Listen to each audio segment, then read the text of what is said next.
అంటే 16 నెలలు డిసెంబర్ 7, 2023 నుంచి మార్చి 31, 2025 నాటికి 1,52,000 కోట్ల రూపాయల అప్పులు అసలు మిత్తి కట్టినాం సార్. మనం తెచ్చిన అప్పు 1,58,000 కోట్లు. 1,58,000 కోట్లు 16 నెలల్లో మనం అప్పు తెస్తే పోయినైనా చేసిన అప్పుకు అసలుకు మిత్తికి కలిపి 1,52,000 కోట్ల రూపాయలు మనం కట్టినాం సార్. తెచ్చిన ఏ ఒక్క రూపాయి కూడా ప్రజా సంక్షేమానికో ప్రభుత్వ ఉద్యోగస్తుల కోసం మేము ఆడలేదు.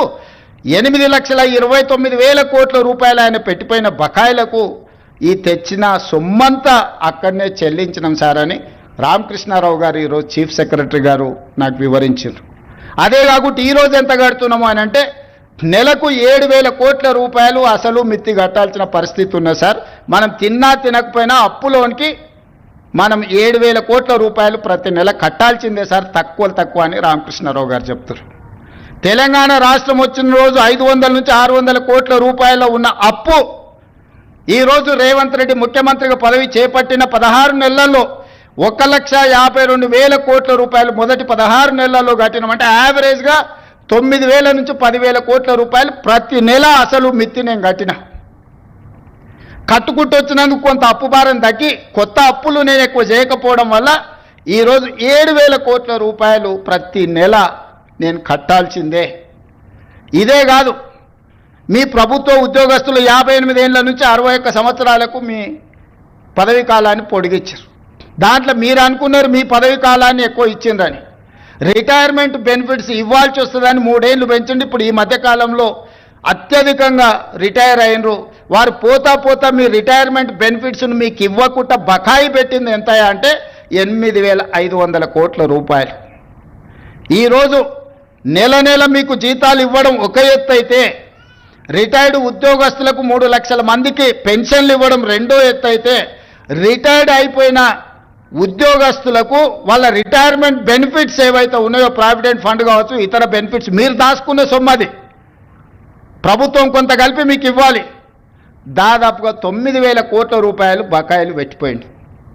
ఇవాళ రిటైర్డ్ ఉద్యోగస్తులు ధర్నా చేస్తున్నారు, లేకపోతే మా బెనిఫిట్స్ వస్తలేవని అంటున్నారని కొంతమంది ఏదైతే కొన్ని రాజకీయ పార్టీలు ఆరోపణ చేస్తున్నాయో అవన్నీ మీరు మాకు వారసత్వంగా ఇచ్చిపోయిన మొండి బకాయిలు.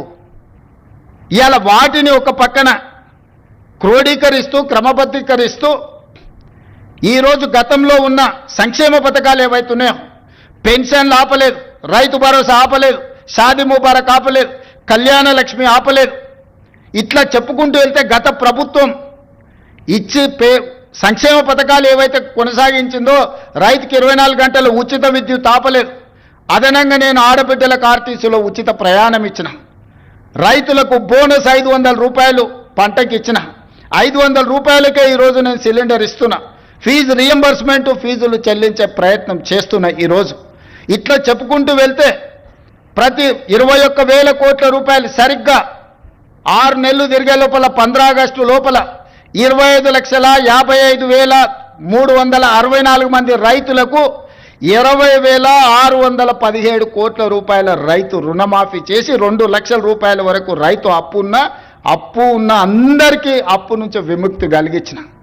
ఆయన పెండింగ్ పెట్టిపోయిన రైతు బంధు 7,625 కోట్ల రూపాయలు వచ్చిన మొదటి 3 నెలల్లోనే నేను చెల్లించిన. అంటే ఈ 15-16 నెలల కేవలం రైతులకే 30,000 కోట్ల రూపాయల నగదు వాళ్ళ ఖాతాలకు బదిలీ చేసిన. ఉచిత కరెంట్ ఆపలేదు. ఇవాళ పేదోళ్ళ ఇళ్లకు 200 యూనిట్లు ఉచితంగా నేను కరెంట్ ఇస్తున్నా. మా ఆడబిడ్డలకు 500 రూపాయలకు సిలిండర్ ఇస్తున్నాం. మా ఆడబిడ్డలకు ఆర్టీసీలో ఉచితంగా బస్సు ప్రయాణం, అమ్మగారింటికి వెళ్ళాలన్నా అమ్మవారిని దర్శించుకోవాలన్నా ఈరోజు ఆర్టీసీకి 5,000 కోట్ల రూపాయలు కట్టి నష్టాలలో ఉన్న ఆర్టీసీని ఈరోజు లాభాల బాటలో నడిపించే ప్రయత్నం చేస్తున్నాం. వెళ్తూ రైతులకు ఉచిత కరెంట్ ఇచ్చినా అన్నాడు. విద్యుత్ శాఖకు దాదాపుగా ఈ ఉచిత కరెంటు పేరు మీద 1,000 కోట్ల రూపాయలు బకాయిలు పెట్టిపోయాడు. ఈ విద్యుత్ శాఖ కోసం సింగరేణిలో బొగ్గు కొన్నాడు. సింగరేణి వాళ్ళకు 1,000 కోట్ల రూపాయలు బాకీ పెట్టాడు. ప్రాజెక్టులు కట్టినా అన్నాడు. కాంట్రాక్టర్ల బిల్లులు 50,000 కోట్ల రూపాయలు బకాయి పెట్టిపోయాడు. ఇట్లా ఏడ కనిపిస్తే అక్కడ, ఎక్కడ దొరికితే అక్కడ, ఎంత మిత్తికొస్తే అంత మిత్తికి ప్రభుత్వం ఇరిగేషన్ ప్రాజెక్టులు కడితే 4-5% మితికి లోన్లు దొరుకుతాయి. 11% అప్పులు తీసుకొచ్చిండా, సొంతం కోసం చేస్తుండేనా?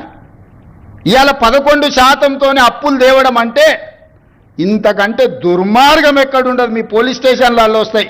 పెద్ద పెద్ద కుటుంబాల పిల్లలు వ్యసనాలకు బానిసలై ఊరి మీద పడి అప్పులు చేసి ఆస్తులన్నీ అమ్మేస్తుంటారు. అట్లనే ఔటర్ రింగ్ రోడ్ అమ్మేసారు. ఆయన కష్టపడి కట్టిన 160 కిలోమీటర్ల ఔటర్ రింగ్ రోడ్డు 7,500 కోట్ల రూపాయలకి వనుకో అమ్ముకొని పోయింది. గచ్చిబౌలి, మాదాపూర్, కొండాపూర్లో ఉన్న భూములన్నీ అమ్మేసాడు. ఒకప్పుడు గ్రామాలలో శ్రీమంతులు ఉంటే వాళ్ళ పిల్లలు సరైన ప్రయోజకులు కాకపోతే ఎట్లా ఏ విధంగా అయితే ఆస్తులన్నీ అమ్ముకొని ఖర్చు పెడతారో అట్లనే తెలంగాణ రాష్ట్రంలో కూడా 10 సంవత్సరాల పరిపాలన జరిగింది.